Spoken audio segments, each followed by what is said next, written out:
Welcome, welcome, welcome. Welcome to Shakespeare's Globe with this very special live streaming. And very many congratulations to Sadiq Khan. Very shortly, we'll see Sadiq formally sign in as mayor for his second term. And then Sadiq will also be launching a very exciting new campaign that puts arts and culture at the heart of London's economic recovery from this awful pandemic. Why is this important? Let's just take the Globe as an example. We normally welcome over 1 million visitors from the UK and around the world annually. Throughout the year, we employ hundreds of talented actors, writers, stagehands to put on the plays that inspire and provoke. And the essential front of house and hospitality staff that make all of our visits such a remarkable experience help us to enliven this incredible, iconic building. And of course, the pandemic put a halt to all of that. And although we adapted and we were able to reach out through digital means, we can't wait to welcome people physically, to welcome our audiences physically through our doors again and get started again. So, in 2 weeks' time, we will be really, really excited to open with a Midsummer Night's Dream on the 19th of May, in line with step 3 of the government's, I suppose we have to keep using the term roadmap. We will welcome our audiences in for socially distanced performances for the first time since the 18th of March 2020 on the fateful day when we closed the doors. Now, the Mayor's talked about London needing a 1945 style recovery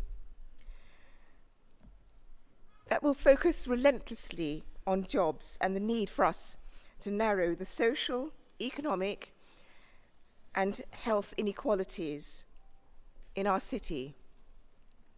And before the pandemic, something like 260,000 people worked in the creative industries in London alone. And a further 203,000 people worked in the creative pipeline, which is actually more than the legal and accountancy sectors combined. So the creative industries are not only beneficial to our health, our well-being, and our enjoyment, but they're also a key role in the livelihoods of many thousands of us. So he's absolutely right. And I'm certain that London's immense range and cultural offering can once again play a huge role. So we at the Globe are really delighted to support the Let's Do London campaign. And now I'd like to introduce a very special guest. Originally from Birmingham, I'm crying, but it's the wind, not my excitement. Originally from Birmingham, and now London is his home, one of our leading actors and directors, and no stranger to Shakespeare after his incredible performances in Othello and other major roles over the years.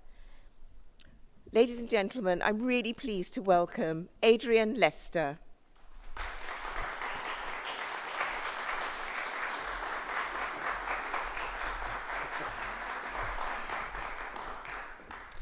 Well, thank you, Margaret, for that very kind introduction. It's a pleasure to be here today at this stunning venue, this empty, stunning venue. This Shakespeare's wooden O, this circle, the globe in the heart of London.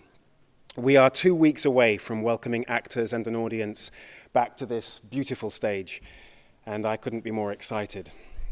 I know I'm not alone in missing the buzz of sitting in a theatre with my fellow Londoners, watching a great story unfold.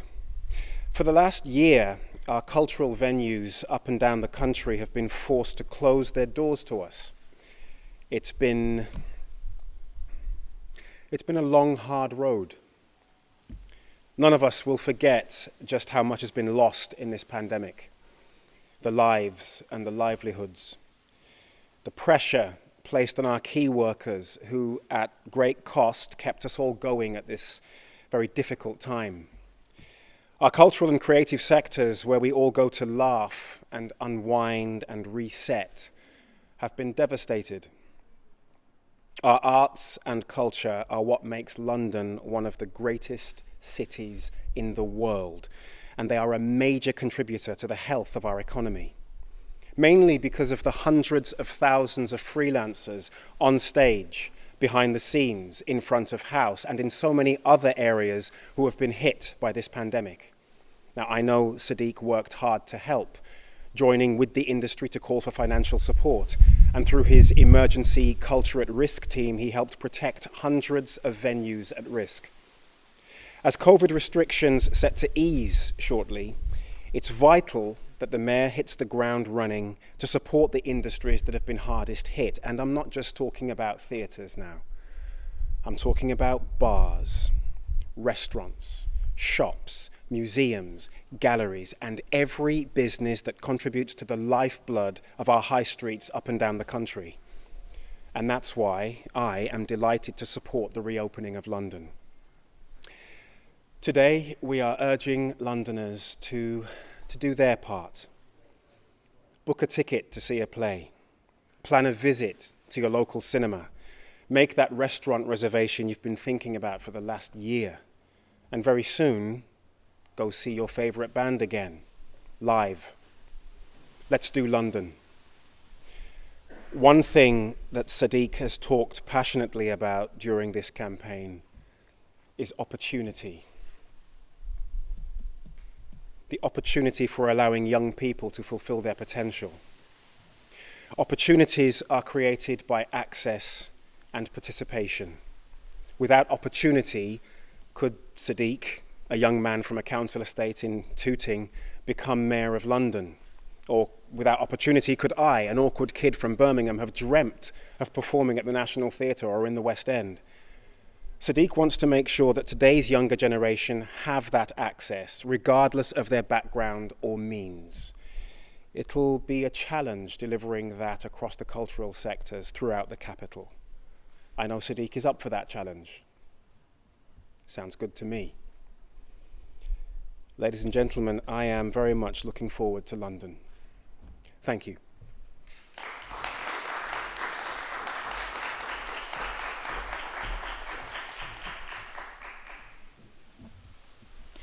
Thank you. It's great to be here for introduce the Mayor of London. I'm Gloria, I'm Italian, but I'm proud to call myself a Londoner. For the last 5 years, I worked at the Swan Bar and Restaurant on the South Bank as part of the Globe Theatre. This last year, especially for those like me on furlough, has been tough for everyone on my trade, but we're looking forward for brighter days. That's why I'm so excited to hear more from Sadiq and his plan to bring London going again. It's my honor to now welcome our Mayor, Sadiq Khan. Thank you.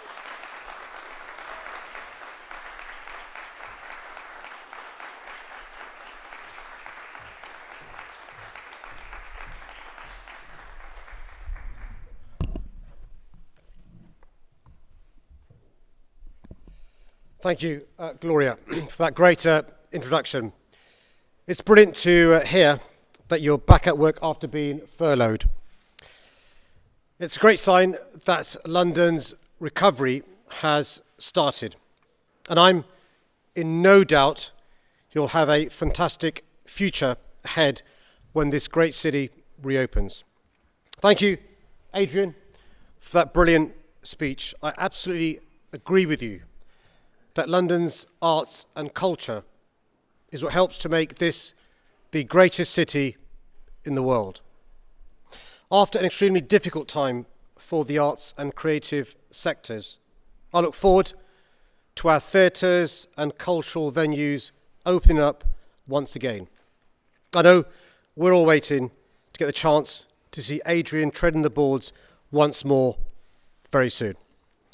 I also want to thank Margaret and everyone at the Globe for allowing us to make history by holding this signing-in ceremony at this iconic London location.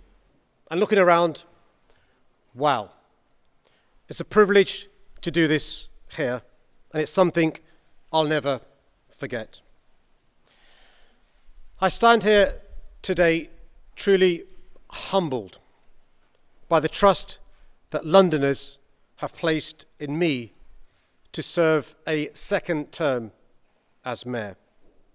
I promise to do my utmost to repay the trust by working faithfully and tirelessly over the next 3 years to stand up for London and to deliver on the pledges that I've made. A lot has changed since the last time I signed in as mayor 5 years ago. But the common thread that will continue to run through everything I do as mayor will be my commitment to a fairer, more equal, more prosperous city for all Londoners, irrespective of race, gender, religion, sexual orientation, disability, or background. I'll never, ever forget that London gave me the opportunities to go from a council estate to being mayor of the greatest city in the world. And rather than being diminished, my desire to ensure that all Londoners get that same shot at reaching their full potential burns stronger than ever today. It's fitting that we're here at the Globe today because the history of this iconic place is a tale of resilience and renewal.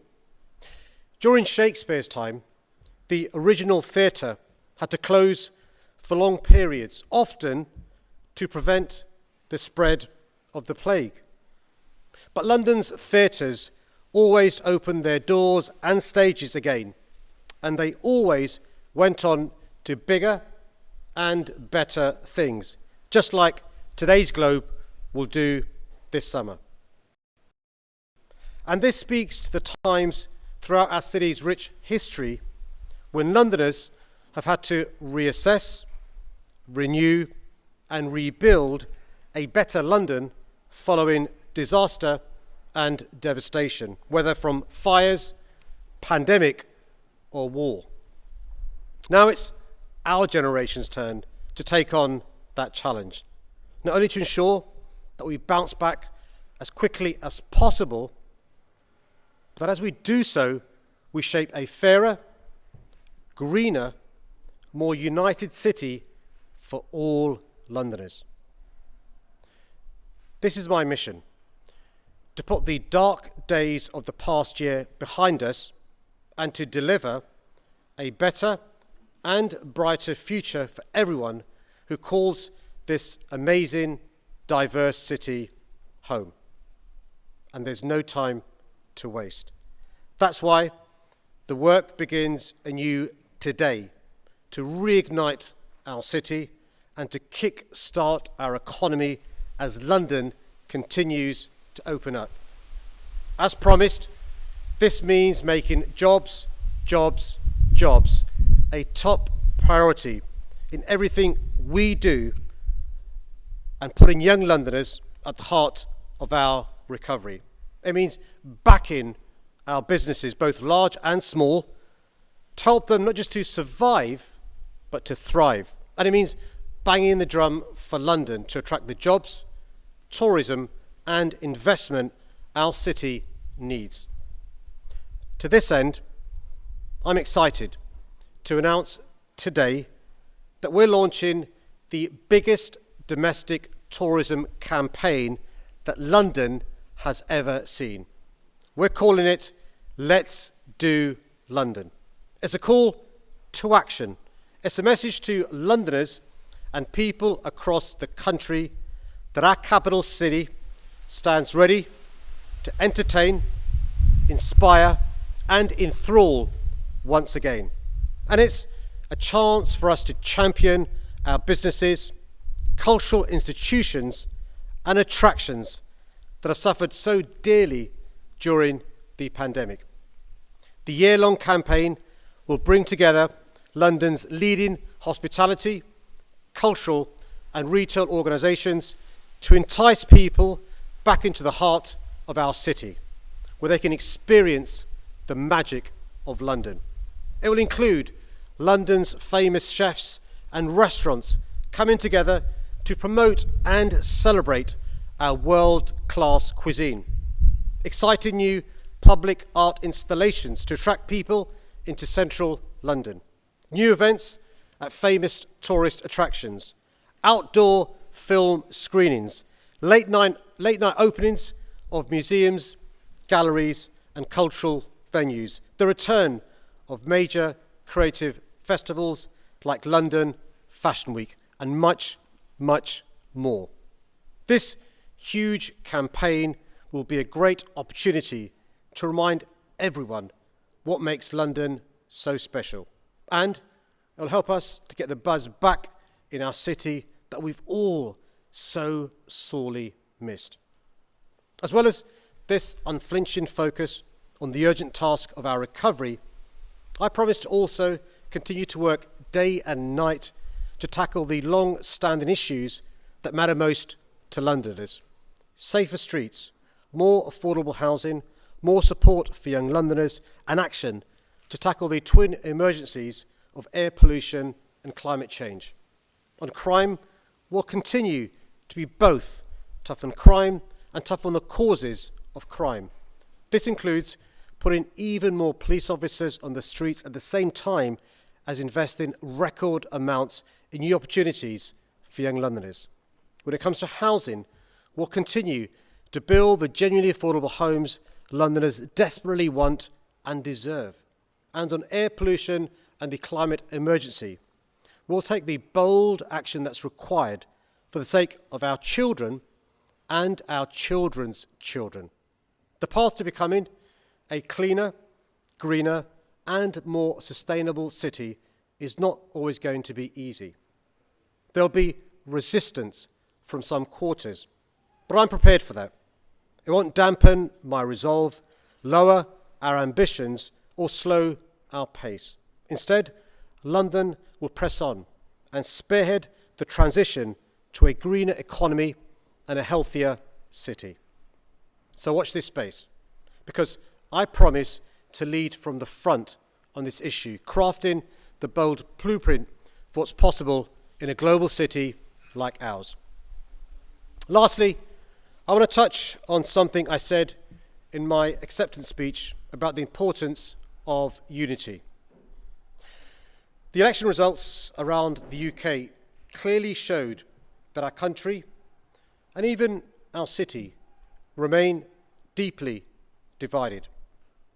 So I pledge to use this second term to do everything I can to build the bridges that bring us closer together, rather than the walls that drive us apart. Because as we recover and rebuild from this pandemic, we simply must use this moment of national recovery to strive for a moment of national healing too. So I'll work to strengthen the bonds that hold together our truly diverse city. I'll focus on what unites us and our shared hopes and dreams for the future, rather than what divides us. And I'll reach out to the government so that we can work constructively for the benefit of London and the whole country. Let me finish with this. We know we've got our work cut out. But I return to City Hall more optimistic and ambitious than ever before, more determined to live up to the trust you've placed in me, more motivated than ever to rebuild our city as a greener, safer, and more prosperous place to live. A place that's not weakened by inequality or division, but strengthened by our diversity, our unity, and our sense of common purpose. So let's answer the call of history by seizing this moment together. Let's remind the world why our city is so special. And let's build the bridges that will bring our city and our country closer together for the benefit of everyone. I know a brighter future is within our grasp. Thank you.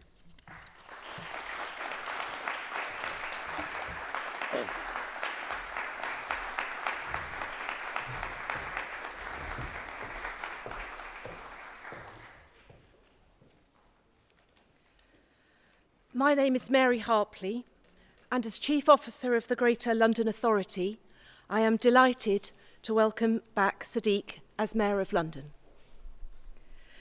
We now move to the formal and legal part of the proceedings in appointing the Mayor of London with the signing of the Declaration of Acceptance of Office. In accepting the office of Mayor of London and signing this declaration, Sadiq Khan confirms that he will take the office upon himself and will duly and faithfully fulfil the duties of it according to the best of his judgment and ability. He also confirms that in performing the functions as Mayor of London, he will observe the Greater London Authority's Code of Conduct. Sadiq, I now invite you to sign the declaration.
And now, my co-mates and brothers in exile, hath not old custom made this life more sweet than that of painted pomp?